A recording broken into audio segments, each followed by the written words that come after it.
Hi everyone, this is Radhika and welcome to Afterbooks. So class 10th के chemistry portion के first two chapters we have already discussed in one shot. इस video में हम discuss करेंगे third chapter that is metals and non-metals and this video will be again in one shot but strictly in accordance to the syllabus of 2020 and 2021 session. So let's start.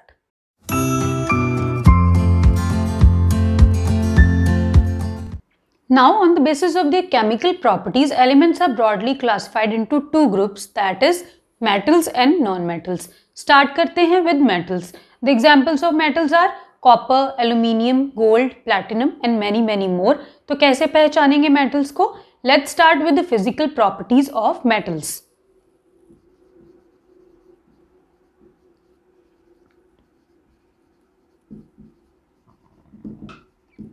First physical property से start करते हैं. सबसे पहले हम बात करेंगे किसकी? Metallic lustre की. Now what is metallic lustre? जो मेटल्स में एक शाइन होती है, एक शाइनी सरफेस होता है मेटल्स का, उसी को हम बोलते हैं क्या? Metallic lustre. Now with time ये लस्टर खत्म हो जाता है. क्यों? क्योंकि जो मेटल्स हैं वो एक्सपोज हो जाते हैं to the moisture, to the air and वहां पे प्रेजेंट गैसेस के साथ रिएक्ट करके या तो कार्बोनेट्स या तो सल्फेट या तो ऑक्साइड की लेयर फॉर्म कर लेते हैं अपने अराउंड एंड देयरफॉर वो जो उसकी शाइनिंग लेयर होती है वो कहीं नीचे दब जाती है. नाउ क्या करेंगे हम? अगर हम सैंड पेपर से रब करेंगे उस मेटल को तो दोबारा क्या होगा? ऊपर वाला सरफेस रिमूव हो जाएगा और नीचे से फ्रेश मेटल निकलेगा. That will have a shining surface. तो इस मेटालिक लस्टर प्रॉपर्टी होने के कारण हम मेटल्स को किस लिए यूज करते हैं? In making jewellery, in making ornaments. For example gold को, सिल्वर को, प्लैटिनम को. ओके, सेकेंड प्रॉपर्टी पे आते हैं. Second property is hardness. कि जो मेटल्स हैं वो जनरली क्या होंगे? हार्ड होंगे. बट यहाँ पे वी हैव सम एक्सेप्शंस. अगर हम group 1 of the periodic table देखें दैट इज अल्कलाई मेटल्स, या अगर हम यहाँ पे मेटल्स का नाम लें that is sodium, potassium, lithium, rubidium and caesium. अगर फर्स्ट 20 मेटल्स की बात करें तो सोडियम, पोटेशियम और लिथियम ये तीनों मेटल्स एक एक्सेप्शन हैं to the hardness property. Means these all are soft metals. ये हमें कैसे पता लगा? हमने क्या किया? मेटल्स के सैंपल्स लिए और हमने उनको नाइफ से कट करने की कोशिश की. जो सैंपल्स नाइफ से कट हो गए it means they were soft. वो कौन से सैंपल्स थे? सोडियम, पोटेशियम और लिथियम. और जो सैंपल्स कट नहीं हो पाए नाइफ से they were hard samples and they were hard metals. So except these all other were hard metals and the hardest metal, मैं एलिमेंट की बात नहीं कर रही, the hardest metal is tungsten.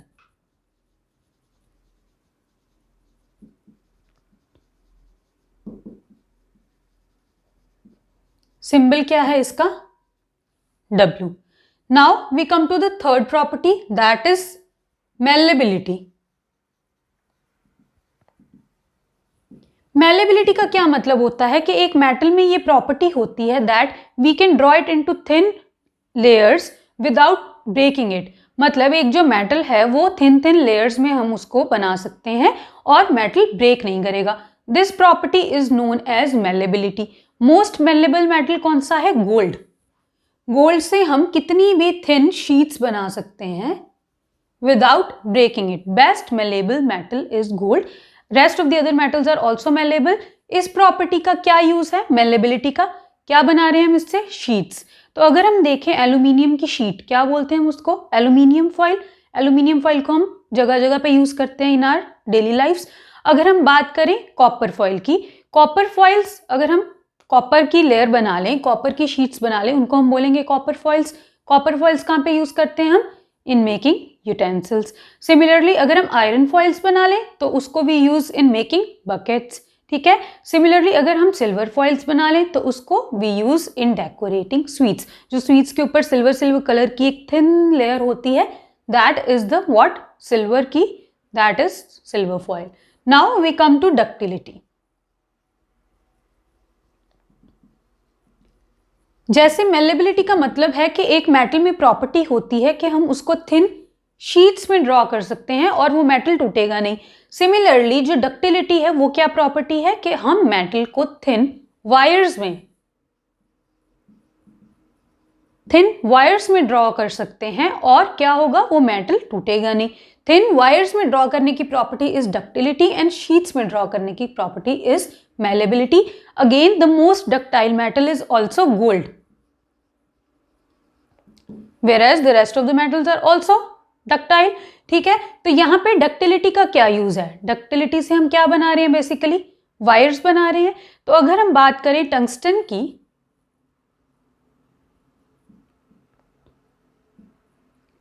तो टंगस्टन को हम कहाँ पे यूज करते हैं, इन द बल्ब्स, बल्ब्स के फिलामेंट्स में वी यूज टंगस्टन की वायर्स। ठीक है, और क्या यूज करते हैं हम यहाँ पे वायर्स को मेटल की, to make them electrical circuits बनाने के लिए अपने घरों में। ठीक है, उसके लिए हम वायर्स को यूज करते हैं। और अगर हम आयरन वायर की बात करें तो आयरन वायर से वी मेक वायर गॉजेस, जो लैबोरेटरीज में अवेलेबल होते हैं, वायर गॉजेस। ये किससे बनाते हैं हम, फ्रॉम आयरन की वायर्स। ठीक है, तो this was about ductility. Now we come to the next property. Next property is strength. Means जो मेटल्स हैं they are generally strong. Generally metals क्या होते हैं, स्ट्रॉन्ग। अगेन इसमें भी कुछ एक्सेप्शंस होंगी। देखो, जितने भी मेटल्स सॉफ्ट होंगे वही मेटल्स क्या होंगे, यहाँ पर स्ट्रॉन्ग नहीं होंगे। ठीक है, नाउ क्या आ गया यहाँ पे exceptions, sodium, potassium and lithium. Means these are not strong metals, ये क्या है, ब्रिटल। और ये जो स्ट्रेंथ होती है मेटल्स की, इसके कारण हम मेटल्स का किस में यूज करते हैं, ब्रिजेस में।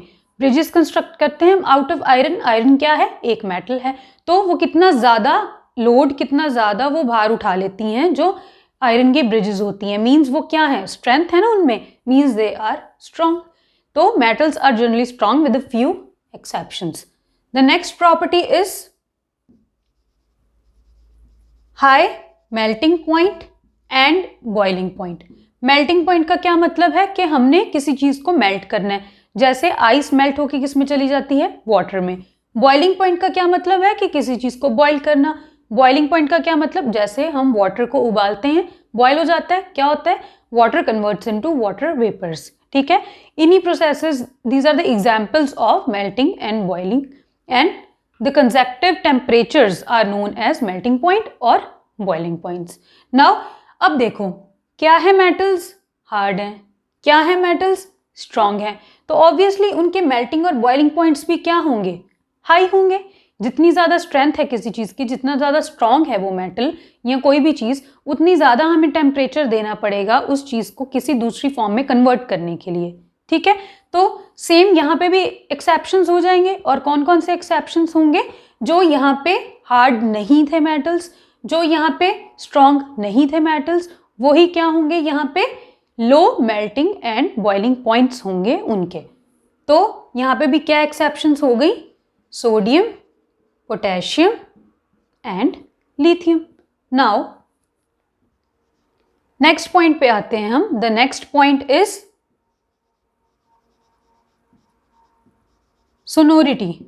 सोनोरिटी का क्या मतलब होता है कि जब हम मेटल को हैमर के साथ स्ट्रक करते हैं तो उसमें से एक साउंड प्रोड्यूस होती है। ठीक, इसी साउंड को हम क्या बोलते हैं, sonority. And the metals are said to be sonorous. ठीक है, all metals are sonorous except, यहाँ पे एक एक्सेप्शन है which is mercury.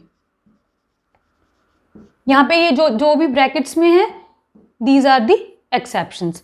Now sonority का एक्सेप्शन हो गया मर्क्यूरी। मीन्स सोनोरिटी का मतलब क्या है कि जब भी हम किसी मेटल को स्ट्राइक करते हैं with a hammer, it will produce a sound. ठीक है, तो इसका हम यूज कहाँ पे करते हैं, स्कूल्स में, जो बेल रिंग करते हैं स्कूल्स में, that is made up of metal. ठीक है, और क्या यूज करते हैं हम इसका, जो म्यूजिकल इंस्ट्रूमेंट्स होते हैं उनकी wires, for example violin and all, वो किससे बनी होती हैं, from metals. Now next properties की बात करते हैं हम। उसके लिए we will see this particular setup. Now next property is that metals are good conductors of heat.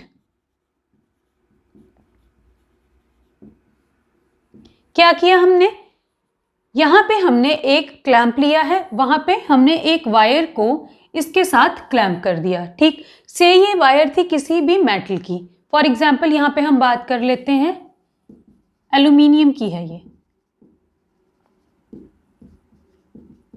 If this wire is made up of aluminium, और हम क्या करते हैं इस पे ये आयरन नेल्स हमने फिक्स किए with the help of a wax, ठीक है। वैक्स होती है मोम, उससे हमने यहाँ पे आयरन नेल्स फिक्स कर दिए हैं, और ये क्या है, एक मेटल की वायर है which in this case is aluminium wire.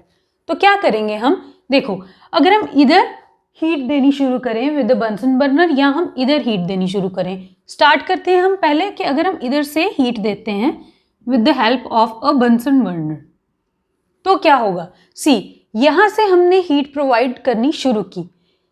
क्या देखेंगे हम कि सबसे पहले ये वाला जो आयरन नेल है ये गिर जाएगा नीचे।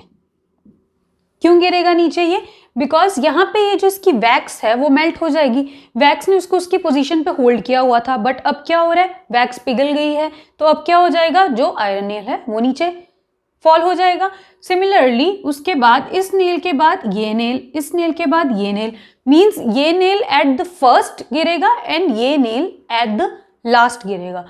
इसका मतलब क्या है, इस एक्टिविटी से हमें पता क्या चल रहा है, इस एक्टिविटी से हमें ये पता लग रहा है कि अगर हमने यहाँ से बंसन बर्नर से फ्लेम दिया, ठीक, ये हमारे पास मेटल की वायर थी, अगर यहाँ से यहाँ पे हीट गई है तो ही यहाँ वाली वैक्स पिघली है, तो ही ये वाला नेल नीचे गिरा है, ठीक। सिमिलरली अगर यहाँ से यहाँ तक हीट पहुंची तो ही ये वाला नेल नीचे गिरेगा, अगर यहाँ से यहाँ तक हीट पहुंची तो ही ये वाला नेल नीचे गिरा। अब क्या है, सबसे पहले यही वाला नेल नीचे गिरने का क्या मतलब है कि जो हीट है वो सबसे पहले इसके पास पहुंची, देन इसके पास, देन इसके पास।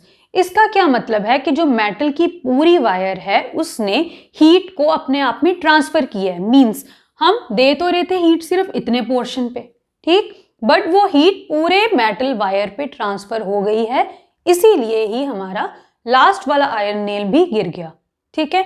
नाउ यहां से शुरू होगा और ये आयरन नेल गिरेगा। वही अगर हम यहाँ पे बंसन बर्नर देते तो सबसे पहले ये आयरन नेल गिरता और सबसे लास्ट में ये आयरन नेल गिरता। तो इस एक्टिविटी से हम क्या प्रूव कर देते हैं, that the metals are good conductors of heat. Good conductors of heat का क्या मतलब है कि they allow heat to pass through them, खुद से वो हीट को पास होने देते हैं, therefore they are good conductors of heat, ठीक है। बेस्ट कंडक्टर ऑफ हीट क्या है, सिल्वर, ठीक, but because silver is expensive तो हम क्या यूज करते हैं generally, copper and aluminium.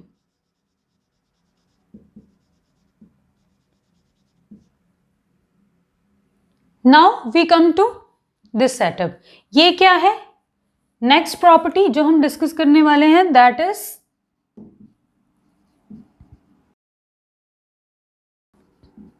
metals are good conductors of electricity also। Electricity के गुड कंडक्टर्स होने का क्या मतलब है कि they allow electric current to pass through them, ठीक है, अपने से इलेक्ट्रिक करंट को पास होने देंगे तो ही क्या होंगे, गुड कंडक्टर्स ऑफ इलेक्ट्रिसिटी। तो इसके लिए हमने क्या किया, हमने एक बैटरी ली, this is a battery, this is a bulb, ये क्या है, एक स्विच की है, और यहाँ पे हमने ये दो टर्मिनल्स ले लिए, ठीक।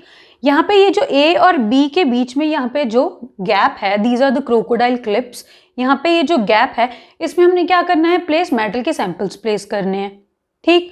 यहाँ पे अगर मेटल्स के सैंपल्स प्लेस करने के बाद, सर्किट क्लोज होने के बाद अगर ये बल्ब जगने लगता है, इट मीन्स कि वहाँ पे क्या हुआ है, इलेक्ट्रिसिटी कंडक्ट हुई है, तो ही यहाँ पे ये बल्ब ग्लो किया, ठीक। तो अगर हम यहाँ पर फॉर एग्जाम्पल एल्यूमिनियम फॉइल का एक पीस रखते हैं तो we will see that the bulb starts glowing, bulb glow होने लग गया। What does this mean, this means that metals are good conductors of electricity. यहाँ पे हम कोई भी मेटल रख के देखेंगे तो bulb will start to glow, ठीक है। नाउ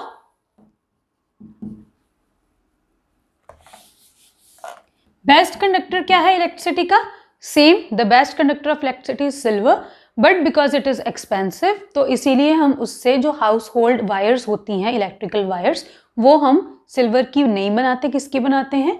कॉपर एंड एल्यूमिनियम की।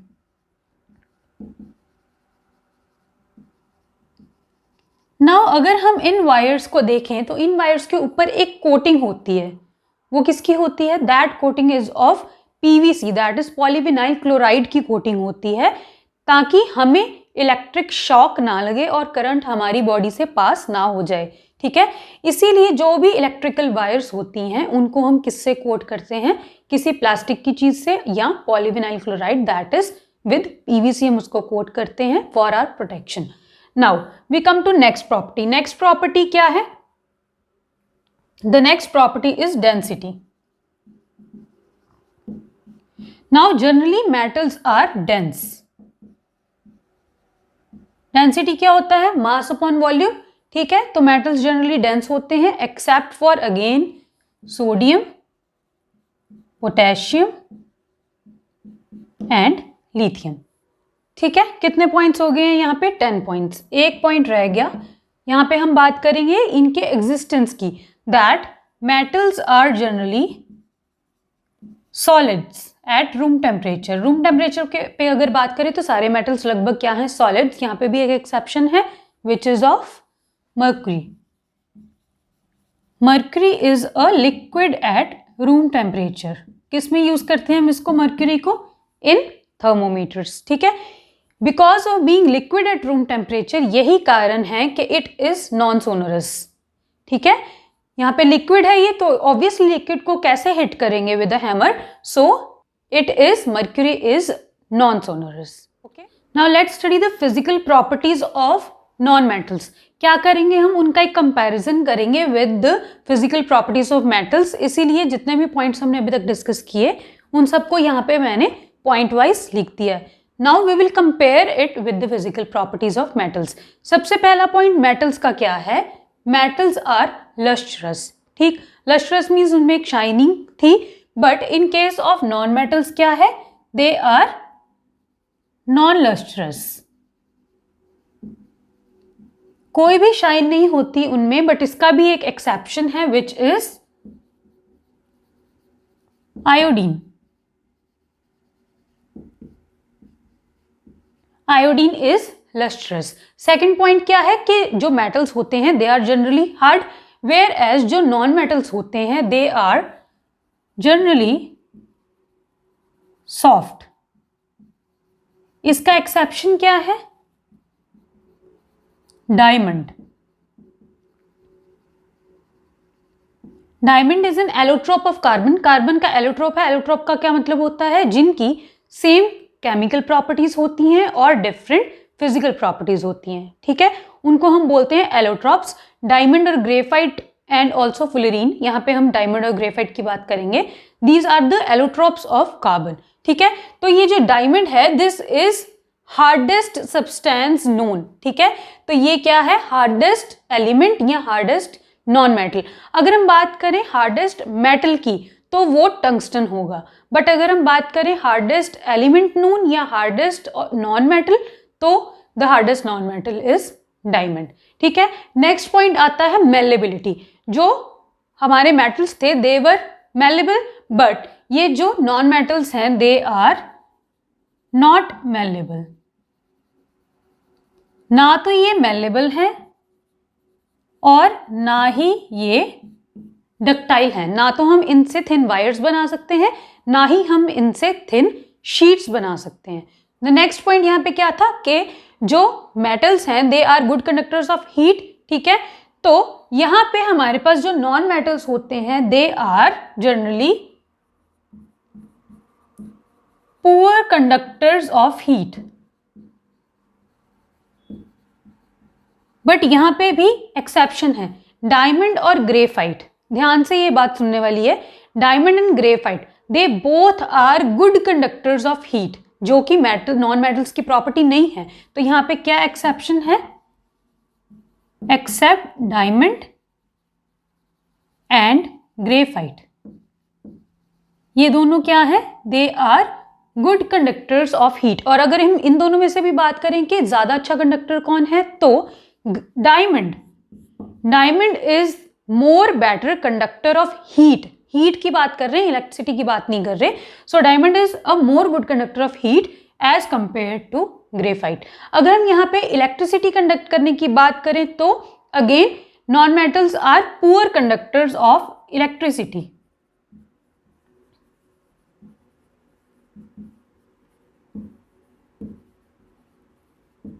और यहां पे एक ही एक्सेप्शन है which is graphite.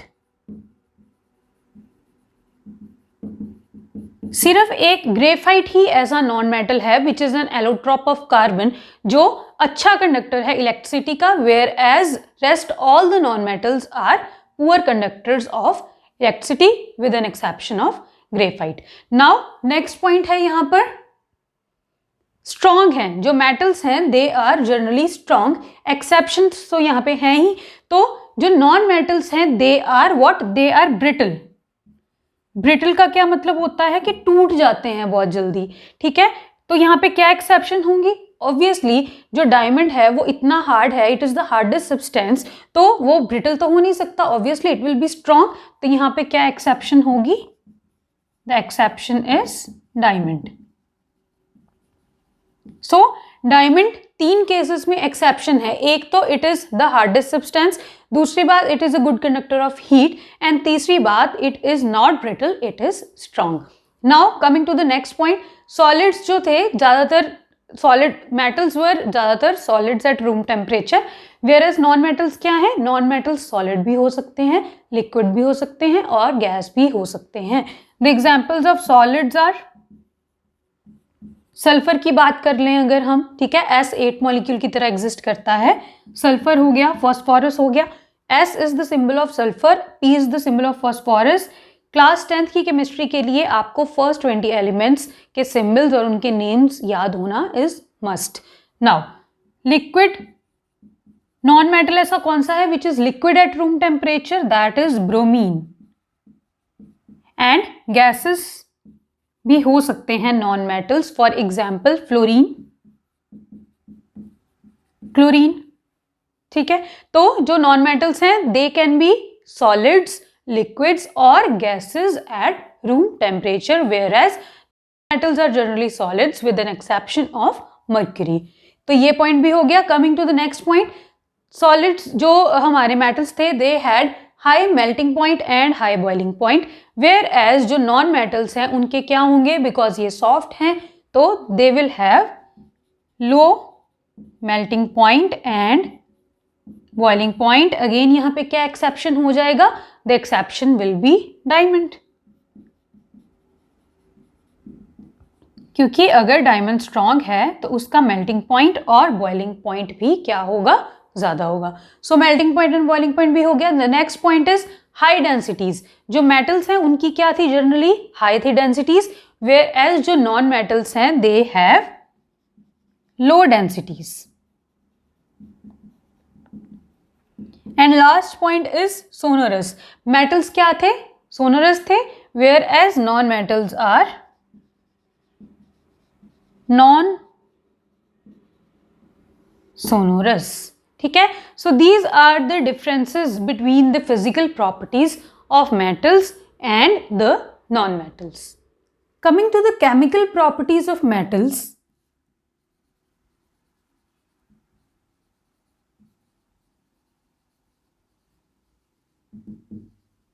Chemical properties के अंदर हम डिस्कस करेंगे मेटल्स की रिएक्शन ऑक्सीजन के साथ, वाटर के साथ और एसिड्स के साथ। नाउ जितने भी मेटल्स हैं available they are not equally reactive, means कुछ मेटल्स ज़्यादा रिएक्टिव होंगे और कुछ मेटल्स कम रिएक्टिव होंगे। ये हमें कैसे पता लगेगा, ये हमें पता लगता है from reactivity series. Reactivity series क्या है, एक ऐसी सीरीज है जिसमें मेटल्स को अरेंज कर दिया गया है in accordance to their decreasing reactivities, means जो ऊपर वाले मेटल्स हैं वो सबसे ज्यादा रिएक्टिव और जो नीचे वाले मेटल्स हैं वो जैसे जैसे नीचे जाई जा रहे हैं हम वैसे वैसे उनकी रिएक्टिविटी डिक्रीज हुई जा रही है। नाउ रिएक्टिविटी सीरीज सबसे पहले देखते हैं क्या है रिएक्टिविटी सीरीज, के Na Ca Mg Al Zn, Fe, Pb, H, Cu, Hg, Ag, Au and Pt। एक बार इन सबके नेम्स बता देती हूँ मैं। This is potassium, sodium, calcium, magnesium, aluminium, zinc, iron, lead. This is hydrogen, ये क्या है? Non metal. Copper, mercury, silver, gold and platinum, ये सारे के सारे क्या हैं? मेटल्स। इसको हमने जिस सीरीज में अरेंज किया है, इस सीरीज को क्या बोलते हैं? रिएक्टिविटी सीरीज बोलते हैं। नाउ ये जैसे जैसे हम नीचे जा रहे हैं सीरीज में, वैसे वैसे क्या होता जा रहा है यहां पर? रिएक्टिविटी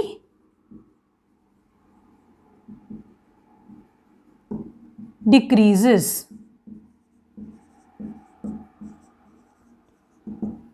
ठीक है, अब हम स्टडी करते हैं सबसे पहले मेटल्स की रिएक्शन विद एयर या विद ऑक्सीजन।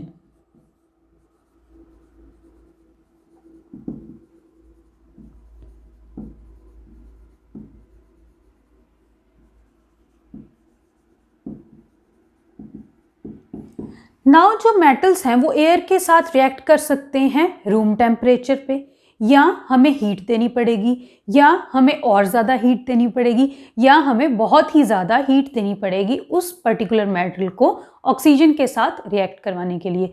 तो हमें कैसे पता लगेगा कि किस मेटल को कितनी हीट देनी पड़ रही है? फ्रॉम द रिएक्टिविटी सीरीज, जो भी यहाँ पर ऊपर लाई कर रहे हैं metals, for example potassium, sodium and calcium, ये सारे तो रिएक्ट कर जाएंगे रूम टेम्परेचर पे ही। RT that is room temperature पे ही ये रिएक्ट कर जाएंगे with oxygen in the air. जब ये ऑक्सीजन के साथ रिएक्ट करेंगे तो यहाँ पे क्या फॉर्म होगा? जब भी मेटल ऑक्सीजन के साथ रिएक्ट करता है तो क्या फॉर्म होता है? मेटल की ऑक्साइड फॉर्म होती है। तो अगर पोटेशियम रिएक्ट करेगा ऑक्सीजन के साथ तो पोटेशियम की ऑक्साइड फॉर्म होगी, जो क्या होगी? K2O। सोडियम की क्या ऑक्साइड होगी? Na2O। कैल्शियम की oxide CaO। Now magnesium react तो करता है ऑक्सीजन के साथ, बट ऑन हीटिंग। ये कैसे रिएक्ट करेगा? ऑन हीटिंग, स्लाइटली हीट करेंगे तब जाके मैग्नीशियम क्या फॉर्म करेगा यहां पर? Magnesium oxide. नाउ अगर हम एल्यूमिनियम की बात करें, हमें पता है कि जो एल्यूमिनियम है ऑलरेडी क्या होती है एल्यूमिनियम के उस आसपास? उसकी अपनी ऑक्साइड की एक लेयर पहले से ही वहां पे प्रेजेंट होती है, that is aluminium oxide which is Al2O3। Zinc की ऑक्साइड कौन सी होगी? ZnO। आयरन की ऑक्साइड Fe2O3। नाउ जिंक कैसे रिएक्ट करेगा? जिंक रिएक्ट करेगा थोड़ी ज्यादा हीट देने पे, मींस ऑन स्ट्रॉन्ग हीटिंग।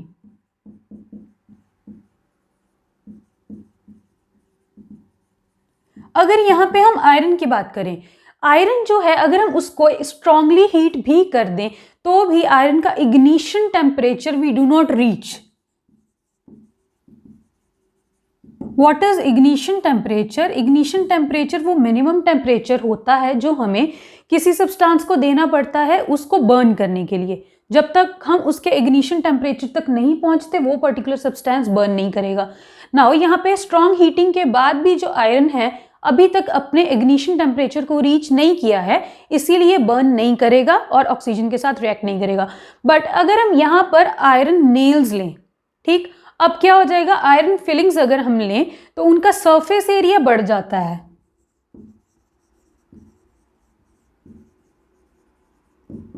क्योंकि अब वो फाइनली डिवाइडेड है। ठीक है, तो सरफेस एरिया इंक्रीज होने के कारण अब जो इग्निशन टेम्परेचर है उसको रीच करना पॉसिबल है। तो अगर हम यहाँ पे आयरन फिलिंग्स की बात करें तो they get heated on strong heating, वो क्या फॉर्म करेंगे? Fe2O3 दैट इज आयरन की ऑक्साइड। अगर हम यहाँ पे लेड की बात करें, ये भी कब फॉर्म करेगा अपनी oxide? That is lead oxide PbO। कब फॉर्म करेगा? On strong heating. हाइड्रोजन की तो बात नहीं करेंगे बिकॉज हम किसकी बात कर रहे हैं? मेटल्स की रिएक्शन की बात कर रहे हैं विद ऑक्सीजन। तो अब आते हैं कॉपर पे और mercury. These both react on excessive heating and prolonged heating means बहुत ज़्यादा heat that is above 300 degree centigrade जब टेम्परेचर हम करेंगे तब जाके ये अपनी अपनी ऑक्साइड्स फॉर्म करेंगे और हमें बहुत टाइम तक इनको हीट देनी पड़ेगी। क्या फॉर्म करेंगे? Copper will form copper oxide, mercury will form mercury oxide. ठीक है, और ये जो तीनों मेटल्स हैं ये तो रिएक्ट ही नहीं करेंगे, दे do not react at all. तो यहां से हमें क्या पता लग रहा है कि जैसे जैसे हम रिएक्टिविटी सीरीज में डाउनवर्ड्स मूव कर रहे हैं वैसे वैसे हमें और स्ट्रांगली हीट देनी पड़ रही है, और लास्ट वाले मेटल्स को तो हम जितनी मर्जी हीट दे लें वो रिएक्ट कर ही नहीं रहे हैं with oxygen present in the air. Now यहां पे हम अब देखते हैं सबसे पहले कि कौन सी ऑक्साइड्स जो फॉर्म हुई हैं वो कौन सी ऑक्साइड्स सॉल्युबल हैं वाटर में और कौन सी वाटर इनसॉल्युबल हैं।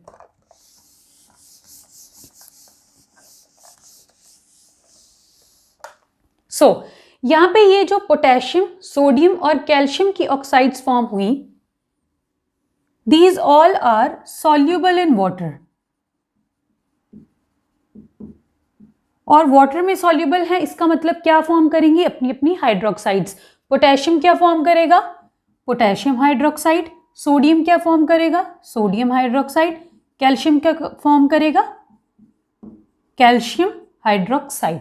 अगर हम यहाँ पे मैग्नीशियम के ऑक्साइड की बात करें, दैट इज MgO की बात करें, इट इज पार्शियली सॉल्युबल, या हम ये बोल सकते हैं कि इट इज ऑलमोस्ट इनसॉल्युबल, लगभग वाटर में सॉल्युबल नहीं है। जो थोड़ा बहुत सॉल्युबल है सॉल्यूब होके क्या फॉर्म करेगा? अपना hydroxide which is MgOH whole twice. ठीक है, अब अगर यहाँ पे हम एल्यूमिनियम, जिंक, आयरन और लेड की बात करें तो ये सारे के सारे ऑक्साइड्स क्या हैं? Insoluble in water, and similarly these oxides are also insoluble in water। अगर हम यहाँ पर ऑक्साइड्स के नेचर की बात करें तो यहाँ पे ये जो पोटेशियम और सोडियम ऑक्साइड्स हैं और यहाँ पे जो कैल्शियम ऑक्साइड है और यहाँ पे जो मैग्नीशियम ऑक्साइड है, दीज ऑल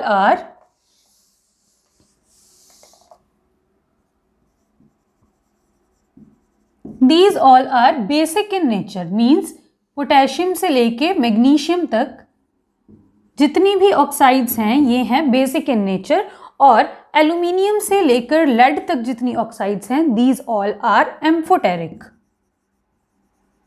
एम्फोटेरिक नेचर का मीनिंग होता है कि ये वाली जो ऑक्साइड्स हैं ये एसिड के साथ भी रिएक्ट कर सकती हैं और बेस के साथ भी रिएक्ट कर सकती हैं। अब हमने ये एक जर्नल देख लिया है, reaction of metals with oxygen present in the air. अब हम देखते हैं इनकी रिएक्शंस।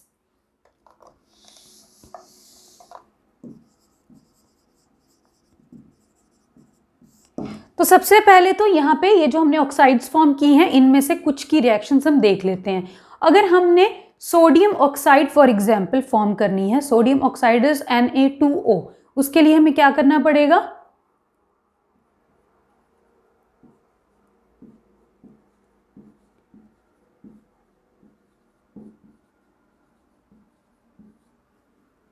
ठीक है, अगर हमें यहाँ पर 4 चाहिए, सी दिस इज Na2O, ठीक है, but oxygen exist as O2 molecule, तो क्या करना पड़ा हमें यहाँ पर? बैलेंस करने के लिए हमें यहाँ पर सोडियम के आगे 4 लगाना पड़ा। Now it becomes 4 sodium and 2 oxygen atoms, तो रिएक्शन हो गई बैलेंस। अगर यहीं पे हमें फॉर्म करनी है aluminium oxide that is Al2O3, तो क्या करना पड़ेगा हमें? सिमिलरली ऑक्सीजन तो O2 मॉलिक्यूल की तरह ही एग्जिस्ट करेगा, ठीक है, बट यहाँ पे क्या है? ऑक्सीजन के 3 मॉलिक्यूल्स, मीन्स अगर हम यहाँ पर 3 लगा दें और यहाँ पर 2 लगा दें तो जाके हमारे ऑक्सीजन एटम्स बैलेंस होंगे। अब जितने भी एल्यूमिनियम एटम्स यहाँ से फॉर्म हुए उनको हम लिख देंगे रिएक्शन में लेफ्ट हैंड साइड पे। कितने फॉर्म हुए यहाँ से? 4 एल्यूमिनियम। सो रिएक्शन यहाँ पे क्या हो गई है? बैलेंस हो गई। सिमिलरली यहाँ पे जितने भी ऑक्साइड्स हैं उनको हम फॉर्म कर सकते हैं। फॉर एग्जाम्पल अगर हम ZnO की बात करें, अगेन ऑक्सीजन तो O2 के जैसे एग्जिस्ट करेगा, तो हमें यहाँ पे बैलेंस करने के लिए 2 लगाना पड़ेगा, ठीक। तो फिर यहाँ पे जिंक को बैलेंस करने के लिए क्या करना पड़ेगा, इधर 2 जिंक एटम्स हमें लगाने पड़ेंगे। Now this is what zinc oxide, ये क्या है एल्यूमिनियम ऑक्साइड, ये क्या है सोडियम ऑक्साइड, ठीक है। अब हम बात करते हैं कि जब हमने इनको वाटर में सॉल्युबल किया, जितने भी यहाँ पे हमारे ऑक्साइड सॉल्युबल इन वाटर हैं, वहां से ये हाइड्रोक्साइड्स कैसे फॉर्म हुए। फॉर एग्जाम्पल हम बात कर रहे हैं CaOH होल ट्वाइस की, तो क्या हुआ, कैल्शियम ऑक्साइड अगर ये वाटर में सॉल्युबल है तो क्या फॉर्म कर लेगा, ये CaOH whole twice, reaction is balanced. अगर हम यहाँ पे बात करें NaOH कैसे फॉर्म हुआ होगा, जब वाटर में सॉल्यूट किया हमने उसको, सोडियम की ऑक्साइड ली हमने वाटर में, दिस इज सॉल्युबल, तो क्या फॉर्म करेगा यहां से ये, this will form sodium hydroxide, reaction हो गई बैलेंस, ठीक है। यहाँ पे 2 oxygen atoms, 2 hydrogen atoms and 2 sodium atoms. Similarly यहाँ पे हम मैग्नीशियम और पोटेशियम को भी देख सकते हैं। नाउ हम बात करते हैं एम्फोटेरिक ऑक्साइड्स की। एम्फोटेरिक ऑक्साइड्स क्या होती हैं, जो एसिड्स के साथ भी रिएक्ट करती हैं, बेस के साथ भी। ये सारी ऑक्साइड्स क्या है एम्फोटेरिक। बात करते हैं एल्यूमिनियम ऑक्साइड और जिंक ऑक्साइड की। So aluminium oxide which is Al2O3, एक बार इसकी रिएक्शन करवाएंगे एसिड के साथ, एक बार इसकी रिएक्शन करवाएंगे बेस के साथ। सिमिलरली जिंक की एक बार रिएक्शन एसिड के साथ, जिंक ऑक्साइड की रिएक्शन करवानी है हमें, और एक बार जिंक ऑक्साइड की रिएक्शन करवाएंगे विद बेस। तो यहां से क्या फॉर्म होगा, सी यहां से फॉर्म होगा aluminium chloride, that is AlCl3, and साथ में क्या रिलीज हो जाएगा, वाटर। एंड यहां से क्या फॉर्म होगा, this will form NaAlO2, and साथ में रिलीज होगा वाटर। सिमिलरली यहाँ पे क्या फॉर्म होगा, ये फॉर्म होगा ZnCl2, एंड साथ में फॉर्म होगा वाटर। एंड इस केस में भी अगेन क्या हो जाएगा, this will become Na2ZnO2, and साथ में फॉर्म होगा वाटर। अगर ये वाली रिएक्शन आपको याद हो तो ये रिएक्शन हमने की थी in chapter number 2 in activity 2.4। तो 2.4 एक्टिविटी में हमने ये वाली पर्टिकुलर रिएक्शन की थी। अब ये मैंने फटाफट यहाँ पे प्रोडक्ट्स लिख दिए हैं और हर केस में मैंने यहाँ पे वाटर रिलीज करवा दिया है। ये मैंने कैसे किया, देखो ये हम ऑलरेडी स्टडी कर चुके हैं। क्या स्टडी कर चुके हैं कि अगर हम यहाँ पर एक एसिड रख रहे हैं, ठीक, और हम ऑलरेडी ये बोल चुके हैं कि यहाँ पे ये जो ऑक्साइड्स हैं ये एम्फोटेरिक हैं। इसका क्या मतलब है कि जब हम इसको एसिड के साथ ट्रीट करवा रहे हैं तो ये खुद क्या है, एक बेस, और जब हम इसको बेस के साथ ट्रीट करवा रहे हैं तो ये खुद क्या है, एक एसिड। अगर हम यहाँ पे भी सेम जिंक ऑक्साइड भी क्या है, एम्फोटेरिक ऑक्साइड, अगर हमने इसको एसिड के साथ रिएक्ट करवाया तो खुद बेस है, और अगर बेस के साथ रिएक्ट करवाया तो खुद ये है एसिड। और जब भी एसिड बेस की रिएक्शन होती है उस रिएक्शन को क्या बोलते हैं, that reaction is known as neutralisation reaction. If you can recall, ये हमने चैप्टर नंबर 2 में इन डिटेल्ड स्टडी किया है। तो न्यूट्रलाइजेशन रिएक्शंस में हमने क्या बोला था, that in case of neutralisation reactions acid and base react to form what, salt and water. इसीलिए यहाँ पे मैंने जल्दी से वाटर फॉर्म कर दिया है एंड साथ में क्या फॉर्म किए हैं, सॉल्ट्स। नेमिंग करते हैं इन सॉल्ट्स की। ये क्या है, Al aluminium, Cl chlorine, chlorine पे यहाँ पे होगा नेगेटिव चार्ज, तो ये क्या बन गया, this becomes aluminium chloride, this becomes sodium aluminate. अब यहाँ पे क्या है, AlO2, तो ये क्या बन गया, Na के लिए सोडियम, AlO2 के लिए aluminate, this is sodium aluminate. अगर हम यहाँ पे बात करें, again this is zinc chloride and this is sodium zincate, Na is for sodium and ZnO2 के लिए जिंकेट, ठीक है। साथ में हर केस में क्या रिलीज हो गया है, हमारे पास वाटर रिलीज हो गया है। सो यहाँ से यू कैन सी के रिएक्टिविटी सीरीज से हमें कितनी ज़्यादा हेल्प मिल रही है in knowing weather a reaction is occurring with oxygen eight room temperature और ऑन हीटिंग और ऑन प्रोलॉन्ग्ड हीटिंग। तो सेकेंड प्रॉपर्टी हम करते हैं केमिकल प्रॉपर्टी मेटल की, क्या है? द रिएक्शन ऑफ मेटल्स, किसके साथ रिएक्शन करवाएंगे अब? With water. तो जैसे हमने पहले ऑक्सीजन के केस में रिएक्शंस की, उस केस में क्या हो रहा था? या तो रूम टेम्परेचर पे रिएक्शन हो रही थी, या हीट करने पे हो रही थी, या प्रोलॉन्ग्ड हीट करने पे हो रही थी। सिमिलरली हम यहाँ पे बात कर रहे हैं इन रिएक्शन विद वाटर। तो वाटर के साथ रिएक्शन जब होगी तब हम क्या करेंगे? या तो कोल्ड वाटर के साथ ही रिएक्ट कर जाएगा कोई मेटल, या हॉट वाटर के साथ रिएक्ट करेगा, या स्टीम के साथ रिएक्ट करेगा। स्टीम तो वी अंडरस्टैंड ना, वाटर वेपर्स के फॉर्म में रिएक्ट करेगा यहाँ पर वाटर। तो क्या फॉर्म होगा?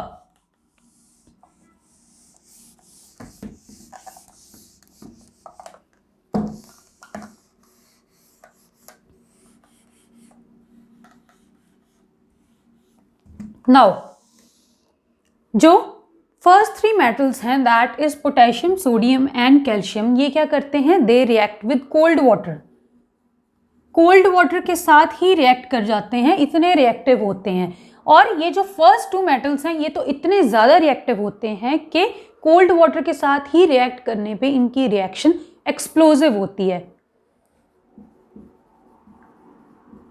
यहाँ से जो हाइड्रोजन गैस लिबरेट होती है इट इमीडिएटली कैचेस फायर, अभी हम उसकी रिएक्शन करेंगे। वेयर एज जो Ca होता है वो रिएक्ट तो कोल्ड वाटर से ही करता है, बट उसकी जो रिएक्शन है वो इतनी ज़्यादा एक्सप्लोजिव नहीं होती, विच मीन्स के जो कैल्शियम है वो कम रिएक्टिव है as compare to potassium and sodium. Now we come to magnesium. Magnesium किसके साथ रिएक्ट करेगा? Magnesium reacts with hot water. और ये मैग्नीशियम किसके साथ रिएक्ट कर सकता है? स्टीम के साथ भी रिएक्ट कर सकता है। And rest of all the metals that is aluminium, zinc, iron, these all react with steam only. Whereas ये जो lead है and the conductive metals do not react at all.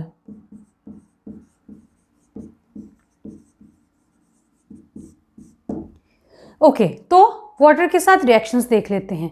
जब भी कोई मेटल हॉट या कोल्ड वाटर के साथ react करेगा तब वो क्या फॉर्म करेगा? मेटल की हाइड्रोक्साइड। वेयर एज अगर कोई मेटल रिएक्ट करेगा with water in the form of steam तो क्या फॉर्म करेगा? वो मेटल की ऑक्साइड फॉर्म करेगा। ठीक, इसका क्या मतलब है कि अगर हम यहां पर पोटेशियम, सोडियम और कैल्शियम की बात करें, वाटर के साथ हमने रिएक्शन की, यहां पे क्या फॉर्म होगा? हाइड्रोक्साइड, साथ में हाइड्रोजन गैस और बहुत ही ज़्यादा अमाउंट ऑफ हीट यहाँ पे प्रोड्यूस होगी।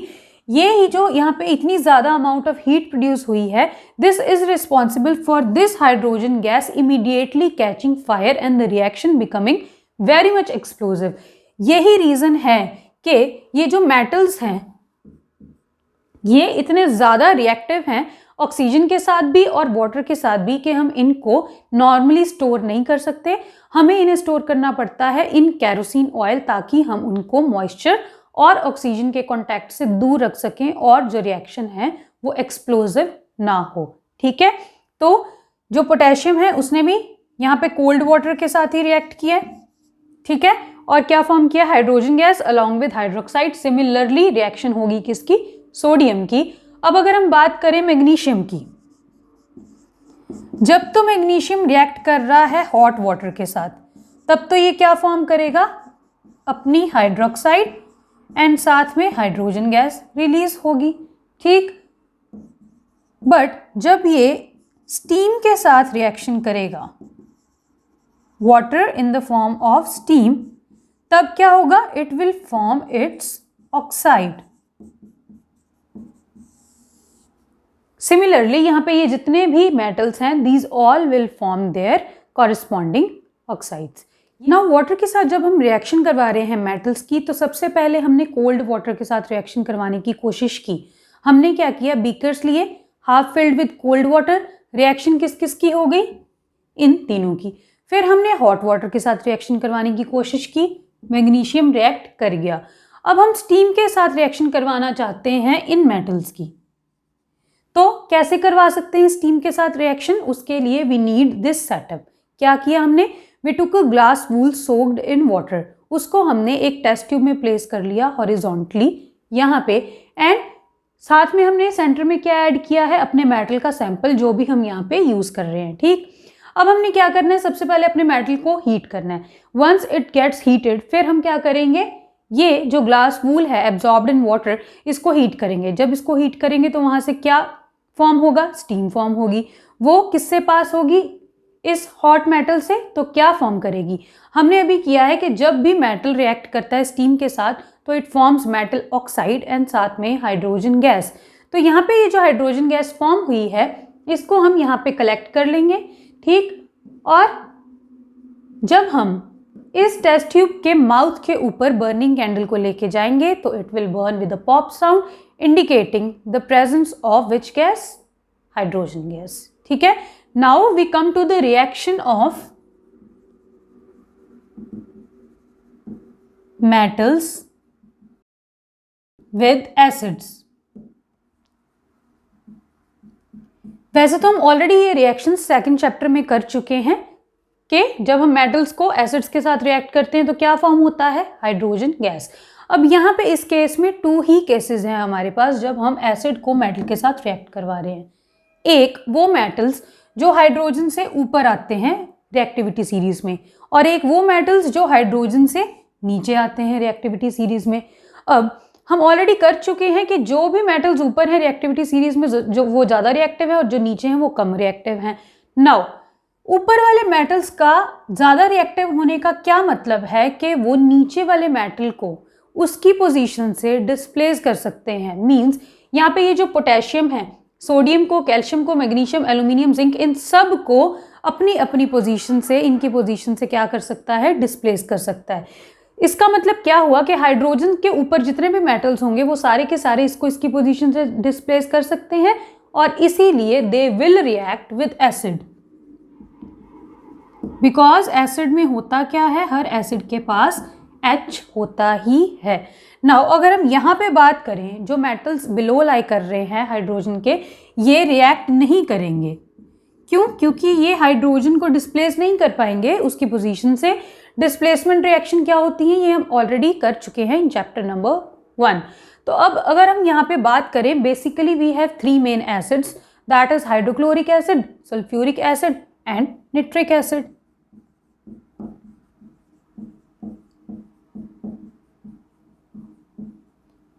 बेसिकली ये 3 एसिड्स हैं हमारे पास। अब already in second chapter we have discussed that जब भी हाइड्रोक्लोरिक एसिड के साथ मेटल्स रिएक्ट करेंगे तो क्या फॉर्म होगा, मेटल की क्लोराइड। जब सल्फ्यूरिक एसिड के साथ रिएक्ट करेंगे तो क्या फॉर्म होगा, मेटल का सल्फेट। और जब निट्रिक एसिड के साथ रिएक्ट करेंगे तो क्या फॉर्म होता है, मेटल का नाइट्रेट। अब यहाँ पे हम सबसे पहले देखते हैं हाइड्रोक्लोरिक एसिड के साथ किसी भी मेटल की रिएक्शन देख लेते हैं। फॉर एग्जाम्पल अगर हम यहाँ पर सोडियम की बात करें, इसको जब हम HCl के साथ रिएक्ट करवाएंगे तो यहाँ पे क्या फॉर्म होगा, NaCl, that is table salt, and साथ में हाइड्रोजन गैस यहाँ से रिलीज हो जाएगी। इसका क्या मतलब है कि हाइड्रोजन को सोडियम ने उसकी जगह से डिस्प्लेस कर दिया है और खुद उसकी पोजीशन पे आ गई है। वेयर एज ये सारे metals they are not capable of displacing hydrogen from its position, so they do not react with acids. Similarly अगर हम यहाँ पर सल्फ्यूरिक एसिड के साथ रिएक्शन की बात करें तो ये क्या फॉर्म करेंगे, क्या फॉर्म होगा यहाँ से, Na2SO4 एंड साथ में अगेन हाइड्रोजन गैस रिलीज होगी। तो इन दोनों केसेस में हम क्या देखते हैं, in case of reaction with hydrochloric acid and in case of reaction with sulphuric acid we see that कि जब हम रिएक्शन करवाते हैं तो यहाँ पर हाइड्रोजन गैस फॉर्म हो रही है और जो मेटल है हाइड्रोजन को अपनी पोजीशन से डिस्प्लेस कर रहा है। बट अगर हम यहाँ पर रिएक्शन करें with nitric acid that is HNO3, तो निट्रिक एसिड के साथ रिएक्शन पे मेटल्स वाटर फॉर्म करते हैं instead of H2, hydrogen gas की जगह पे वाटर फॉर्म करते हैं। सी, जो निट्रिक एसिड है it is a strong oxidising agent. Second chapter में हमने ये डिस्कस किया है कि जो ऑक्सीडाइजिंग एजेंट्स हैं वो क्या होते हैं। वो एजेंट्स जो किसी को ऑक्सीजन प्रोवाइड कर सकते हैं उनको हम बोलते हैं ऑक्सीडाइजिंग एजेंट्स। तो ये क्या करते हैं, अगर रिएक्शन में H2 गैस प्रोड्यूस हुई उसको ये ऑक्सीजन प्रोवाइड कर देते हैं और हाइड्रोजन की जगह वहां पे क्या फॉर्म हो जाता है, H2O। और यहाँ पे ये जो HNO3 है ये खुद किस में चला जाएगा, या NO2 में चला जाएगा, या NO में चला जाएगा, या N2O में चला जाएगा। मीन्स बेसिकली यहाँ पे जो फॉर्म होता है that is water instead of hydrogen gas. Exception, यहाँ पे 2 एक्सेप्शंस हैं।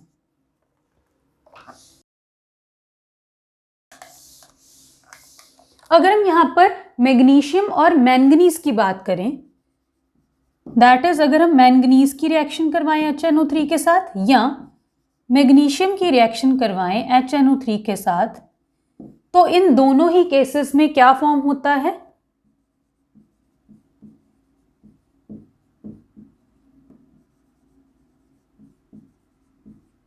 मेटल का नाइट्रेट। बट साथ में क्या फॉर्म होगा, यहां पर साथ में यहां पर फॉर्म होती है hydrogen gas. So these 2 metals are the exceptions कि सिर्फ इन दोनों केसेस में ही हाइड्रोजन गैस प्रोड्यूस होगी, whereas in all rest of the cases water is produced instead of hydrogen gas. ठीक है, so this was the reaction with what, this was the reaction with acids. Now let's discuss the reaction of metals with solutions of other metal salts.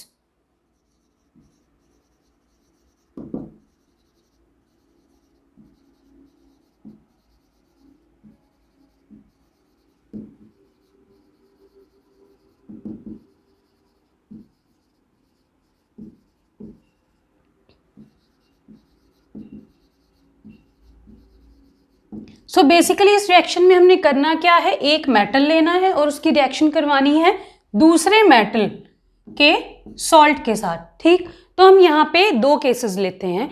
एक बार हम क्या करेंगे, iron nail लेंगे और उसको copper sulphate solution में dip कर देंगे। एक बार क्या करेंगे, हमने कॉपर की वायर ली और उसको किस में डिप कर दिया, आयरन सल्फेट के सोल्यूशन में इन टेस्ट ट्यूब्स, और हम देखेंगे कि इनमें से कौन सी रिएक्शन होगी और कौन सी रिएक्शन नहीं होगी। तो सिंपल सी बात यहाँ पे ये है कि जो भी रिएक्टिविटी सीरीज में मेटल ऊपर लाई करेगा वो नीचे वाले मेटल को डिस्प्लेस कर देगा उसकी जगह से, और कौन सी रिएक्शन होगी, displacement reaction will take place. और जो मेटल नीचे लाई करेगा वो ऊपर वाले मेटल को डिस्प्लेस नहीं कर सकता उसकी पोजीशन से।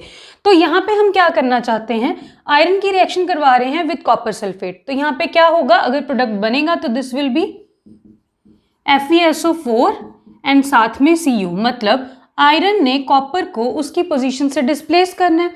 अब हम देखते हैं कि क्या आयरन कॉपर को उसकी पोजीशन से डिस्प्लेस कर सकता है। देखो, अगर आयरन कॉपर को उसकी पोजीशन से डिस्प्लेस कर रहा है इसका मतलब ये है कि जो आयरन है वो ऊपर लाई कर रहा है और जो कॉपर है वो नीचे लाई कर रहा है इन केस ऑफ रिएक्टिविटी सीरीज। तो देखते हैं, आयरन कॉपर से ऊपर लाई कर रहा है, यस बिल्कुल सही बात है, इसीलिए इसने इसको डिस्प्लेस कर दिया, इसका मतलब ये रिएक्शन होगी। ऑल्सो ये रिएक्शन हमने चैप्टर नंबर 1 में भी देखी थी under the category displacement reaction, जिसमें silver grey iron nail blue copper sulphate solution के साथ रिएक्ट करता है, green iron sulphate solution form करता है एंड साथ में रेड ब्राउन कलर का यहाँ से हमें कॉपर मेटल ऑब्टेन होता है। अगर हम यहाँ पे रिवर्स रिएक्शन मींस उल्टी रिएक्शन की बात करें, अगर यहाँ पे कॉपर है और उसकी रिएक्शन हम करवा रहे हैं FeSO4 के साथ, तो अब क्या ये रिएक्शन होगी, सी ये रिएक्शन होने के लिए इस कॉपर को आयरन को उसकी जगह से डिस्प्लेस करना पड़ेगा। आयरन को उसकी जगह से डिस्प्लेस करने का मतलब ये हुआ कि जो कॉपर है वो ज्यादा रिएक्टिव है आयरन से, तो ही उसको डिस्प्लेस कर सकता है। मींस कॉपर को रिएक्टिविटी सीरीज में ऊपर लाई करना चाहिए अगर ये ज्यादा रिएक्टिव है, बट यहाँ पे हम क्लियरली देख रहे हैं कि जो कॉपर है वो नीचे लाई कर रहा है रिएक्टिविटी सीरीज में और आयरन ऊपर लाई कर रहा है, मींस आयरन ज्यादा रिएक्टिव है। तो ऑब्वियसली अगर ये ज्यादा रिएक्टिव है तो कॉपर इसको इसकी जगह से डिस्प्लेस नहीं कर सकता, और यहाँ पे no reaction will take place. Okay, ये रिएक्शन नहीं होगी और ये रिएक्शन होगी। सिमिलरली अगर हमें इनमें से कोई भी मेटल गिवन है और उसके साथ दूसरे मेटल का सॉल्ट गिवन है, हमें जस्ट क्या देखना है कि जो मेटल डिस्प्लेस हो रहा है उसे नीचे लाई करना चाहिए और जो मेटल डिस्प्लेस कर रहा है उसे ऊपर लाई करना चाहिए। रिएक्टिविटी सीरीज में अगर ये कंडीशन सेटिस्फाई हो रही है तो वहां पे रिएक्शन होगी, otherwise no reaction will take place. Okay, now let's discuss about the reactions of metals with non-metals.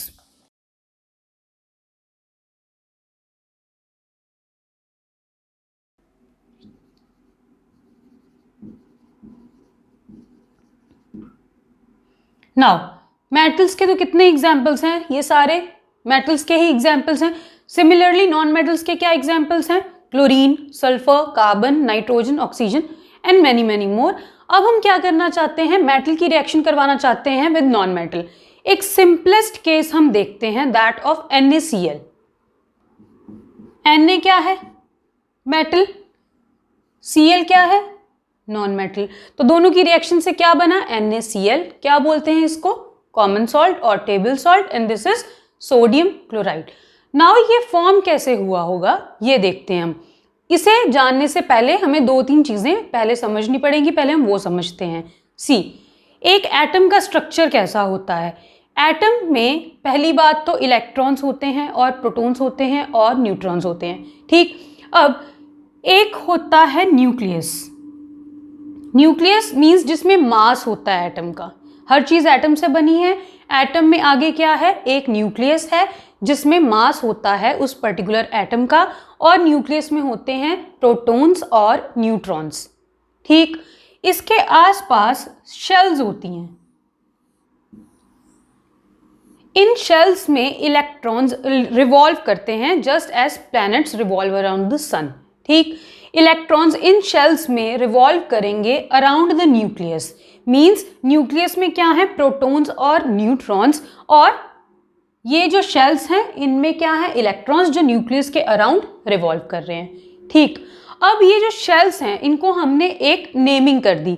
First shell को हमने बोल दिया K शेल, सेकंड शेल को L, then M, then next shell को हमने बोल दिया nth शेल, ठीक। ये हमने शेल्स को यहाँ पे नेम्स दे दिए।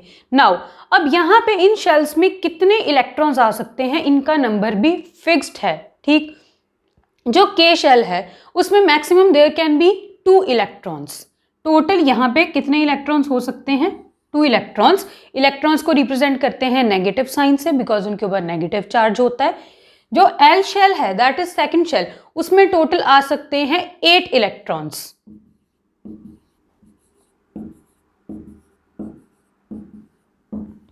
जो M शेल है उसमें भी टोटल आ सकते हैं 8 इलेक्ट्रॉन्स, एंड जो nth शेल है उसमें टोटल आ सकते हैं 18 इलेक्ट्रॉन्स, ठीक। तो क्या नंबर्स हैं ये, 2, 8, 8 एंड 18। इस सीक्वेंस में हमारे जो इलेक्ट्रॉन्स हैं उनकी फिलिंग होती है। सबसे पहले होगी K शेल में इलेक्ट्रॉन्स की फिलिंग, देन L शेल में, देन M शेल में, देन N शेल में। अब इलेक्ट्रॉन्स की फिलिंग का मतलब क्या है, हम देखते हैं इन केस ऑफ सोडियम। सबसे पहले इलेक्ट्रॉन्स की फिलिंग के लिए हम पहले पता होने चाहिए इनके एटॉमिक नंबर्स, और सोडियम का atomic number is 11। Atomic number का मतलब भी क्या होता है, द नंबर ऑफ इलेक्ट्रॉन्स और the number of protons present in an atom. So ये जो सोडियम एटम है इसमें कितने इलेक्ट्रॉन्स प्रेजेंट है, 11 इलेक्ट्रॉन्स। अब ये 11 इलेक्ट्रॉन्स को हम इन शेल्स में फिल करना चाहते हैं। कैसे होगी फिलिंग, सबसे पहले K शेल की। K शेल में तो मैक्सिमम 2 ही इलेक्ट्रॉन्स रह सकते हैं, तो हमने यहाँ पे 2 इलेक्ट्रॉन्स फर्स्ट शेल में ऐड कर दिए। अब हम आते हैं नेक्स्ट शेल पे, बिकॉज हमें तो टोटल 11 इलेक्ट्रॉन्स पुट करने थे, अभी तक तो हम सिर्फ 2 ही इलेक्ट्रॉन्स पुट कर पाए हैं। अब नेक्स्ट शेल में कितने टोटल इलेक्ट्रॉन्स रह सकते हैं, एट मैक्स 8 इलेक्ट्रॉन्स। तो 8 और 2 10 इलेक्ट्रॉन्स तो यहाँ पे हमने फुलफिल कर दिए, बट अभी भी 1 इलेक्ट्रॉन यहाँ पे बचा है, वो किस में आ जाएगा, थर्ड शेल में, बिकॉज थर्ड शेल कितने इलेक्ट्रॉन्स लेने के कैपेबल है, 8 इलेक्ट्रॉन्स। तो ऑब्वियसली 1 इलेक्ट्रॉन तो हम इस शेल में ऐड कर ही सकते हैं। सो सोडियम की इलेक्ट्रॉनिक कन्फिग्रेशन बन गई 2, 8, 1। अगर यहाँ पे हम अब क्लोरीन की बात करें, क्लोरीन का एटॉमिक नंबर इज 17। अगेन हमने इलेक्ट्रॉन्स की फिलिंग करनी है इसमें, तो क्या करेंगे, फर्स्ट शेल में 2 इलेक्ट्रॉन्स, सेकेंड शेल में 8 इलेक्ट्रॉन्स, बचे कितने इलेक्ट्रॉन्स, 7 इलेक्ट्रॉन्स, और थर्ड शेल में 8 इलेक्ट्रॉन्स हम फिल कर सकते हैं, तो 7 तो ऑब्वियसली यहाँ पे हम फिल कर ही सकते हैं, तो 7 इलेक्ट्रॉन्स हमने थर्ड शेल में ऐड कर दिए। ठीक, यहां तक क्लियर है। दिस इज सोडियम की electronic configuration, this is chlorine की इलेक्ट्रॉनिक कन्फिग्रेशन। अब हम देखते हैं कि NaCl बना कैसे।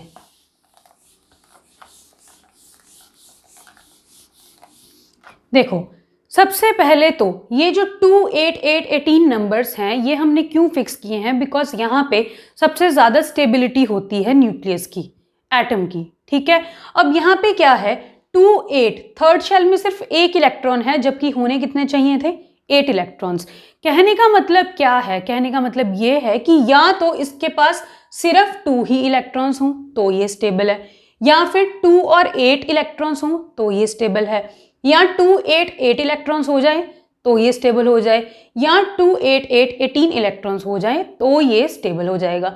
अब यहाँ पे क्या है, सोडियम के केस में भी और क्लोरीन के केस में भी, ना तो थर्ड शेल में 8 इलेक्ट्रॉन्स हैं जो होने चाहिए थे, और ना ही जो थर्ड शेल है वो खाली है, मींस इसकी इलेक्ट्रॉनिक कन्फिग्रेशन सिर्फ 2, 8 भी नहीं है। ठीक, अब क्या करेगा, यहाँ पे अगर हम गौर से देखें तो सोडियम के पास एक एक्स्ट्रा इलेक्ट्रॉन है, अगर ये इस इलेक्ट्रॉन को यहाँ से रिमूव कर दे तो इसकी कन्फिग्रेशन बन गई 2, 8, जो कि एक स्टेबल कन्फिग्रेशन है। सिमिलरली यहाँ पे क्लोरीन के पास है 7 इलेक्ट्रॉन्स, अगर कहीं से इसको 1 इलेक्ट्रॉन मोर मिल जाए तो इसकी कन्फिग्रेशन बन जाएगी 2, 8, 8, और जो 2, 8, 8 कन्फिग्रेशन है वो भी स्टेबल है। मींस अगर यहाँ से 1 इलेक्ट्रॉन जाए और यहाँ से 1 इलेक्ट्रॉन, यहाँ पे 1 इलेक्ट्रॉन आए, तो दोनों चीजें ही क्या हो जाएंगी, स्टेबल हो जाएंगी। तो वाई नॉट, क्या होगा, सोडियम अपना 1 इलेक्ट्रॉन क्लोरीन को देगा और यहाँ पे क्लोरीन 2, 8, 8 कन्फिग्रेशन में कन्वर्ट हो जाएगा और सोडियम 2, 8 कन्फिग्रेशन में कन्वर्ट हो जाएगा। ठीक, एक इलेक्ट्रॉन यहां से इसके पास चला गया। नाउ जिसने इलेक्ट्रॉन अपना दे दिया उसके पास इलेक्ट्रॉन्स के ऊपर होते हैं नेगेटिव चार्ज। एक इलेक्ट्रॉन दे देने का क्या मतलब है कि एक इलेक्ट्रॉन अब उसमें कम है, मींस उस पे एक पॉजिटिव चार्ज आ गया।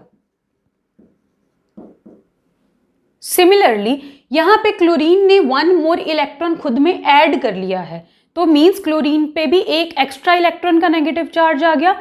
तो यहां पे ये जब एक इलेक्ट्रॉन यहां पे ऐड हो गया है तो ये क्या बन गया है, Cl नेगेटिव। तो क्या हुआ है, पूरा का पूरा एक इलेक्ट्रॉन सोडियम ने क्लोरीन को ट्रांसफर किया है, एंड जो बॉन्ड्स ट्रांसफर ऑफ इलेक्ट्रॉन से बनते हैं उन बॉन्ड्स को हम बोलते हैं आयनिक बॉन्ड्स, और ऐसे कंपाउंड्स को हम बोलते हैं आयनिक कंपाउंड्स। सो यहां से हमें क्या पता लग रहा है कि अगर हम मेटल और नॉन मेटल का कंपाउंड फॉर्म करेंगे तो वो कैसा कंपाउंड होगा, that will be an ionic compound, क्योंकि वहां पे कौन सा बॉन्ड बन रहा है, एक आयनिक बॉन्ड फॉर्म हो रहा है। और एक आयनिक बॉन्ड होता क्या है, जिसमें क्या हो, complete transfer of electron.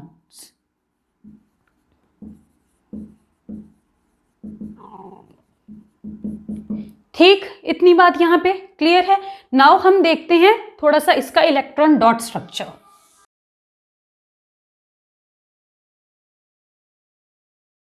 Okay, ये जो यहां पर जब तक इन्होंने एक इलेक्ट्रॉन ट्रांसफर नहीं किया है एक दूसरे को, एक ने नहीं लिया, एक ने अभी दिया नहीं है इलेक्ट्रॉन, तब क्या है, सी ये जो इलेक्ट्रॉन्स लास्ट वाली शेल में होते हैं इनको हम बोलते हैं वैलेंस शेल इलेक्ट्रॉन्स या वैलेंस इलेक्ट्रॉन्स। ठीक, इसके पास वैलेंस इलेक्ट्रॉन्स 1, इसके पास वैलेंस इलेक्ट्रॉन्स 7। कैसे शो करेंगे हम इन इलेक्ट्रॉन्स को, देखो सोडियम का ये जो एक इलेक्ट्रॉन है वैलेंस इलेक्ट्रॉन, इसको मैंने एक डॉट से रिप्रेजेंट कर दिया। ठीक, अभी यहाँ पे कोई भी चार्ज नहीं है बिकॉज इसने अभी अपना इलेक्ट्रॉन ट्रांसफर नहीं किया है क्लोरीन को। नाउ क्लोरीन के वैलेंस शेल में 7 इलेक्ट्रॉन्स, इसको कैसे लिख सकते हैं, इनको मैं क्रॉस से रिप्रेजेंट करती हूं जस्ट सो दैट यहाँ पे हमें डिफरेंस पता लगे कि कौन सा किसका इलेक्ट्रॉन था। तो क्लोरीन के पास टोटल है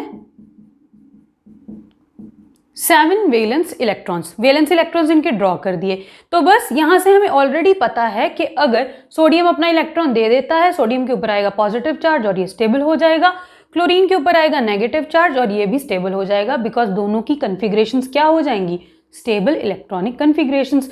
तो जस्ट यहाँ से ये दिखाने का ये मतलब है कि ये जो क्लोरीन है इसने अब Na का एक इलेक्ट्रॉन भी अपने पास ले लिया है, और अब टोटल इसके पास कितने इलेक्ट्रॉन्स हो गए हैं, 1 2 3 4 5 6 7 एंड 8 टोटल इसके पास इलेक्ट्रॉन्स हो गए हैं, एंड ये स्टेबल हो चुका है। या इसको ऐसे भी लिख सकते हैं,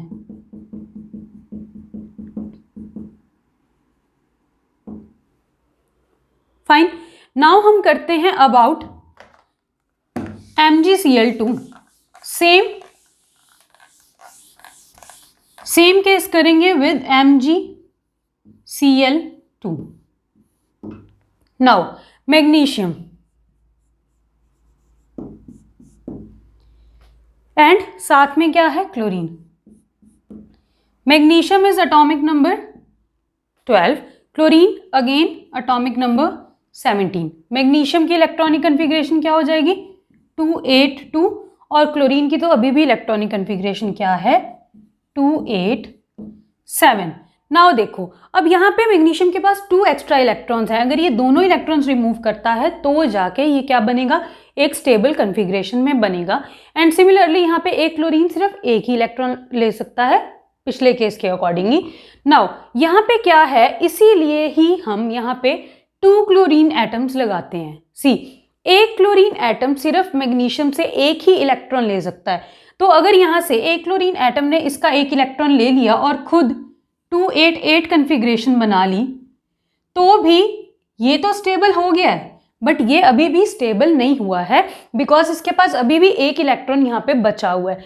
ये एक और इलेक्ट्रॉन किसी को देना चाहता है, डोनेट करना चाहता है, ताकि ये स्टेबल हो जाए। तो इसीलिए क्या होता है, यहाँ पे एक और क्लोरीन एटम आएगा, एक और क्लोरीन एटम इससे ये इलेक्ट्रॉन भी ले लेगा, खुद 288 में कन्वर्ट हो जाएगा, और यहाँ पे बचेगी 28 इलेक्ट्रॉनिक कन्फिग्रेशन, ये भी स्टेबल और ये भी stable. This is the reason के Na के साथ एक ही Cl एटम है, वेयर एज Mg के साथ 2 Cl एटम्स हैं। कैसे बनेगा इनका इलेक्ट्रॉन डॉट स्ट्रक्चर, मैग्नीशियम के पास 2 वैलेंस इलेक्ट्रॉन्स थे इनिशियली, शो कर दिए। अब यहाँ पे क्लोरीन के पास कितने वैलेंस इलेक्ट्रॉन्स हैं, एक के पास 7 valence electrons, similarly second chlorine के पास भी 7 वैलेंस इलेक्ट्रॉन्स। क्या होगा, एक इलेक्ट्रॉन ये वाला क्लोरीन ले लेगा और एक इलेक्ट्रॉन ये वाला क्लोरीन ले लेगा, और ये क्या बन जाएगा, मैग्नीशियम के ऊपर अब कितना पॉजिटिव चार्ज आएगा, सी, जितने इलेक्ट्रॉन्स उसने डोनेट कर दिए उतना ही उसके पास पॉजिटिव चार्ज आ जाएगा। 2 इलेक्ट्रॉन्स डोनेट किए तो Mg के ऊपर 2 पॉजिटिव चार्ज आ गया, ठीक। बट Cl के ऊपर 2 नेगेटिव चार्ज नहीं आएगा, बिकॉज एक Cl ने तो एक ही इलेक्ट्रॉन लिया है ना, मीन्स यहाँ पे 2 Cl नेगेटिव बन रहा है, ना कि Cl2 नेगेटिव, क्योंकि यहाँ पे 2 क्लोरीन एटम्स थे, दोनों क्लोरीन एटम ने एक एक इलेक्ट्रॉन लिया है, तो हर क्लोरीन एटम पे एक ही नेगेटिव चार्ज आएगा। तो यहाँ पे ये क्या बन गया,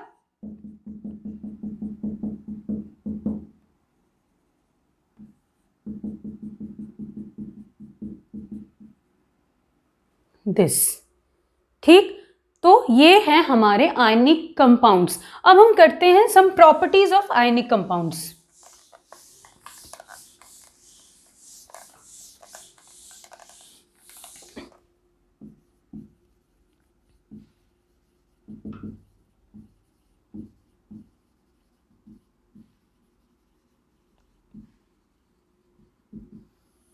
नाउ आयनिक कंपाउंड्स में हमने देख लिया कि क्या हो रहा है, ये 2 ऑपोजिटली चार्ज स्पीशीज से बन रहा है।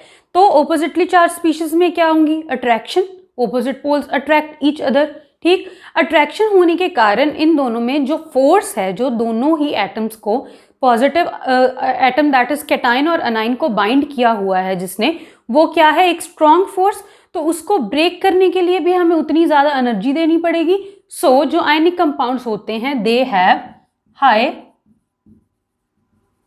Melting points and boiling points. ये हम एक एक्टिविटी से भी प्रूव कर सकते हैं। अगर उसमें हम डिफरेंट सॉल्ट्स लेते हैं जिसमें एक मेटल है एक नॉन मेटल है, अगर हम उनको फ्लेम पे डायरेक्टली फ्लेम पे हीट करने की कोशिश करेंगे तो बहुत ही ज़्यादा निकल के आएंगे इनके melting point and boiling point. क्यों? क्योंकि इनमें जो इंटरमॉलिक्यूलर फोर्सेस ऑफ अट्रैक्शन है between the oppositely charged ions, वहां पे जो Mg2 पॉजिटिव Na पॉजिटिव बना, जिनके ऊपर भी पॉजिटिव चार्ज आता है उनको बोलते हैं कैटायंस, और जिनके ऊपर भी नेगेटिव चार्ज आता है उनको बोलते हैं अनायंस, और दोनों को साथ में बोलते हैं आयंस, और इसीलिए ही इस बॉन्ड को बोलते हैं आयनिक बॉन्ड और इन कंपाउंड्स को बोलते हैं आयनिक कंपाउंड्स। ठीक है, तो force of attraction between the oppositely charged जो आयंस हैं वो बहुत ज़्यादा स्ट्रॉन्ग होती है, इसीलिए इनके जो मेल्टिंग और बॉइलिंग पॉइंट हैं उतने ही ज़्यादा हाई होते हैं। ठीक, ये तो हुई first property of ionic compounds. Second property, these are generally solids. जैसे नमक NaCl, हमें पता ही है table salt, we eat it, क्या है वो? एक सॉलिड है। तो सॉलिड में अगर हम बात करें कि आयनिक कंपाउंड्स इलेक्ट्रिसिटी कंडक्ट करेंगे कि नहीं, in solids they do not conduct electricity, क्योंकि एज सच सॉलिड्स में उनके आयंस फर्निश नहीं हुए हैं, वो पूरा एक ही कंपाउंड है। बट अगर हम इसको अपने आयनिक कंपाउंड को अगर हम मॉल्टन स्टेट में लें, तो मॉल्टन स्टेट में क्या है कि हमने थोड़ी सी हीट प्रोवाइड की है तो ही जाके हमारा जो कंपाउंड है वो थोड़ा मेल्ट हुआ है। तो मॉल्टन स्टेट में क्या है, जो आयंस हैं वो सेपरेट हो जाते हैं जो हमने हीट दी उसके कारण। ठीक, जो NaCl है वो किस में चला जाएगा?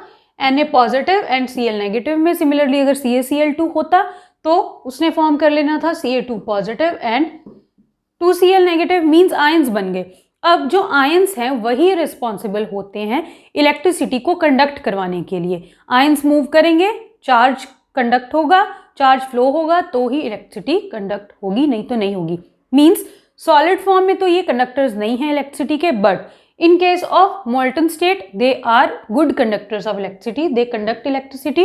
और अगर हम यहाँ पे ही बात करें कि in solution या in aqueous form,